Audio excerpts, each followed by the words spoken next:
Arseny Yatsenyuk, 2 times former Prime Minister of Ukraine. I am the first actually wartime Prime Minister in my country. And currently I am the chairman of Kyiv Security Forum. Okay, sir.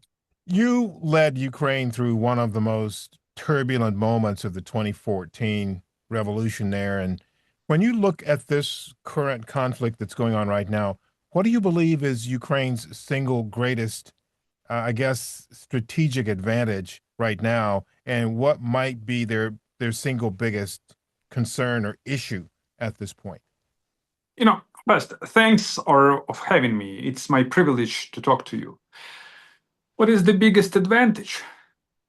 That we still exist, that we survived this just terrible, traumatic, horrible war that Russia waged against Ukraine. This war, sir, has been going on for 11 years. Because maybe your audience is just thinking that Russia invaded Ukraine 3.5 years.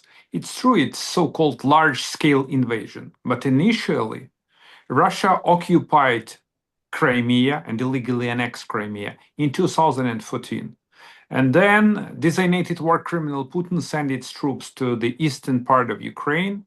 So he expected that Ukraine is to fall. And the biggest achievement of Ukraine, is that we managed to withstand this kind of crazy drunk Russian bear with the nukes, sir, with an amazing amount of Soviet stockpiles, with 140 million people, which Putin believes they are not the population of Russia. They are just the cannon fodder. And what is the biggest advantage of Ukraine? That we are fighting like hell.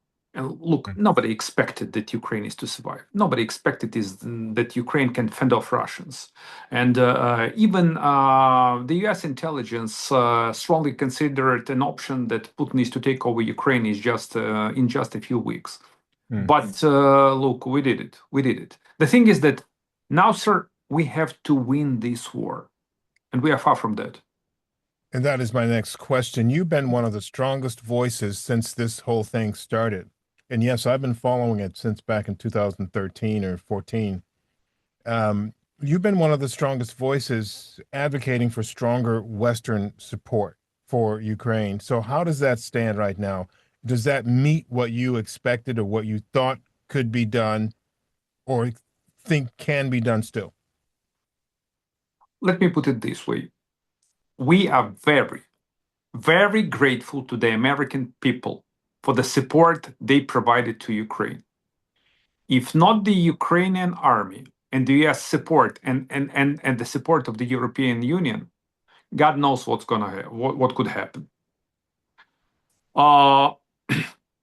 So we still need to get this support.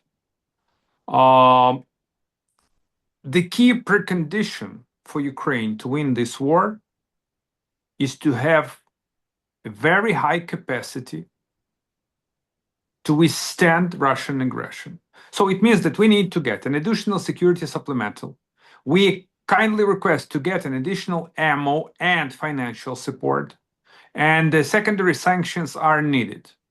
So, and a very strong unity between the United States and the European Union is needed, because let me give you a broader scope what's happening, and I will try to reach out to your audience.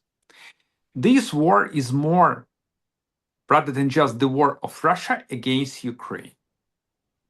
This is the war of tyrants and dictators against the free world, against the leader of the free world, which I still believe is the United States of America. I still believe that you are able to lead this world, against your security, your prosperity, and your freedoms, and the Western-led global order, or put it in a nutshell, Pax Americana. If Ukraine wins, the US would be the biggest beneficiary of this victory. If Ukraine fails, you can't even imagine what's going to happen in this world. This will embolden all dictators, and mainly China, to jump on the US. So So what then, speaking of the U.S. and the support and where the U.S. stands right now, the Trump factor. With Donald Trump returning to the White House, how does Kyiv view the future? How do you view the future of U.S. support, and what's your message to this administration? Look, my message is as follows. Your people, American people, elected the new administration and the new president, and we respect the will of the American people.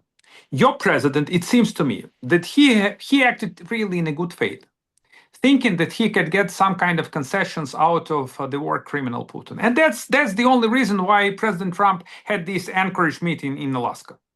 So he rolled out the red carpet.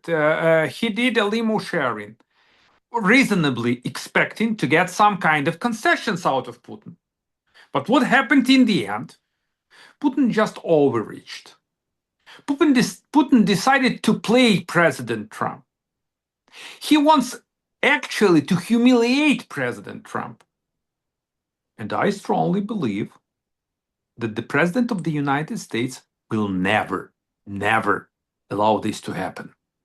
And this is the very reason why President Trump was very clear after the UNGA, it's United Nations General Assembly, Mhm. posting a clear message on his Truth Social saying that, look, Ukraine can regain the territory. So he made a U-turn. Yeah, Now what is needed, sir? We need real actions, yeah, real deliverables.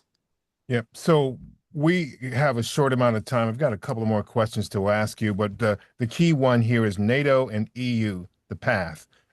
Ukraine's NATO and EU aspirations are central, are key, after so many promises, but few guarantees. So where do you think that stands? Oh, I can tell you where this stands. Under the latest polls, which I brought to DC, more than 80% of Ukrainians support NATO and EU membership. So nothing has changed among the Ukrainian population. Going back to the NATO issue, there are different, rumors and even statements that it's not the right time to make Ukraine a NATO member state. And some folks even say that there is no way that Ukraine, I mean, our Western friends, there is no way that Ukraine is to become the NATO member state. But here is the thing.